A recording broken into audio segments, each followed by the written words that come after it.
Welcome back to the Angry Man Podcast with Jason and Greg. Before we dive into this video, I would like to first and foremost welcome those of you who might be first-time viewers of this channel. Jason and I are the owners of AM Sports Media, the Angry Man Podcast, where we're always dropping boxing-related content. So make sure you check us out, hit that subscribe button. And also, if you are familiar with our content, make sure you hit the like button or the dislike button, but make sure you are engaging with the content. Jay, I do want to jump into this topic because this has been one that has been going on for quite some time, ever since Shakur Stevenson had some interaction with PBC, and there was potential for he and Gervonta Davis to potentially make, a fight. I was privy to some information that I shared with our team, our people, the people that support our channel back on one of our live streams. And, I've always been under the impression that, this fight will happen, and it will happen.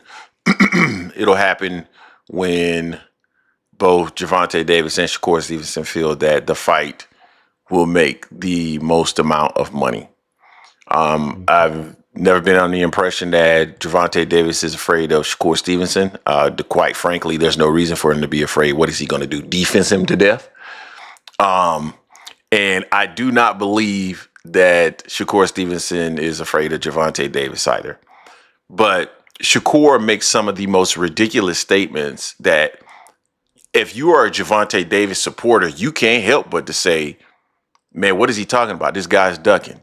Now, I'm still not on board with saying that Shakur Stevenson is afraid of Gervonta Davis and not interested in taking this fight.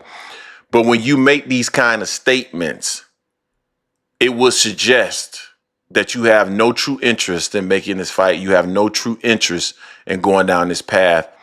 And you're creating a divide, a barrier to this fight potentially happening because you're throwing out seeds that potential fans or Gervonta Davis detractors, because I don't know if you really truly have fans, but Gervonta Davis detractors would grasp onto to try to create a narrative that he doesn't want to fight you.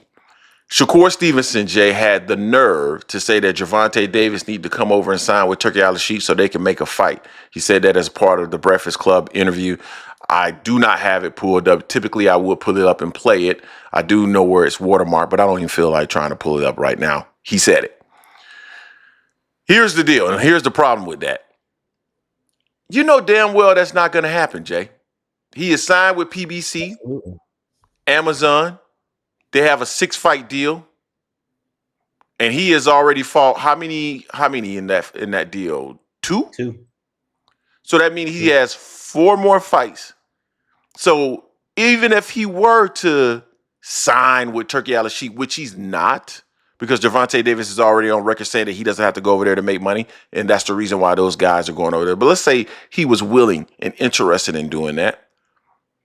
The earliest he could possibly do that is at the end of 2026, because he's still, or beginning of 2027, because he still needs to get through the contract that he's obligated to relative to PBC and Amazon. So what are we talking about here? Do you really want this fight, Shakur Stevenson? It sounds like you're putting out seeds, crumbs for individuals that support you or Gervonta Davis detractors to grab onto to say, why don't Tank do this? Because you know that they're not smart enough to realize that he's under a contract that he cannot simply leave. So, Jay, what's your thoughts on that, man? Because I just find, I don't think Shakur is afraid of him, but come on, Shakur, man. Come on, bro. This is what made people not like you. Is Kurt signed the Turkey or signed the Matchroom? I have no idea. One minute he's saying that he signed with Matchroom. The next minute he's saying that Eddie Hearn can be involved or he doesn't have to be involved. Or I don't know. Yeah, isn't this his last fight with Matchroom anyway? Theoretically, right? So you ain't with nobody. So why anyone got to come to you? You don't control nothing.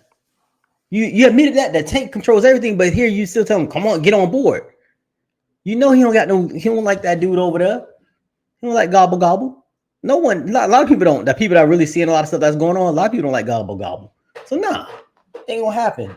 Also, it's like on the Breakfast Club. If y'all want to know where it's at, go to 10-minute 20-second mark, so y'all can listen to what he talks about. He's talking exactly what we're talking about right now. So I can't say y'all we making it up or anything like that. Do the research yourself. I gave y'all the tips on that. But Tank ain't going over there, man. He just needs. I mean, first off, all the competition that was out and available, Shakur didn't sign with those promoters. He signed with the one promoter that didn't have anything available for him at all. So why would we go around this route all over again? It's just getting a little corny and just tired of it. You know, Shakur is a really good fighter. I'm not gonna take nothing away from him on that. He's a really good fighter, but he acts like he's bigger than what he is as far as like his marketability and what he brings to the table. He just needs to chill. He can't tell Tank to come sign, go to Turkey to get a bag. He already got a bag. You come on this side, you get a bag. You get back in money too. See, ask other fighters on that, but nah, this is just ridiculous by Steve by Kerr. I'm just tired of him, bro. Just tired of Yeah. him. Yeah, no, I think you make a cogent point. I mean, at the end of the day, theoretically, he's supposed to be signed to Matchroom 2-fight deal. We don't know who he signed with. We don't know what he's doing. Isn't it? I don't know what he's doing. I can't even remember the promoter's name now. I think it's Lou DiBella that is supposed to be promoting his next fight.